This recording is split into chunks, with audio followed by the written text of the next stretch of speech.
সালের রেসু চলে আইছে। এই যে কত করে ভাই? 400 টাকা করে। 400 টাকা করে সব না?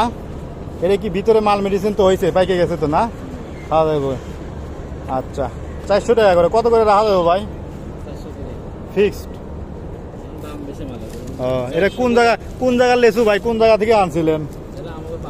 পাবনা। পাবনা কোন জায়গা? আওতাপাড়া। আওতাপাড়ার লেসু 400। হ্যাঁ 50টা 50টা দুইটা মিলে 100। 2025 সালে চলে আসে, হয়ে গেছে এরকমই। মানে হইব না বেশি, একটা স্বাদ হইব না। চলে আসেন আপনারা সিআই ফেলে গেটের সামনে, লেসু উঠে পড়ছে। লেসু খাওয়ার জন্য সিআই ফেলে গেটের সামনে চলে আন। কাকার কাছে বেলও আছে, অনেক সুন্দর সুন্দর বেল। কাকা এগুলো কত করে বিক্রি করতেছেন? 30 টাকা করে না? দুইটা 30 টাকা দেওয়া যাবে না? আনি খামু। হ্যাঁ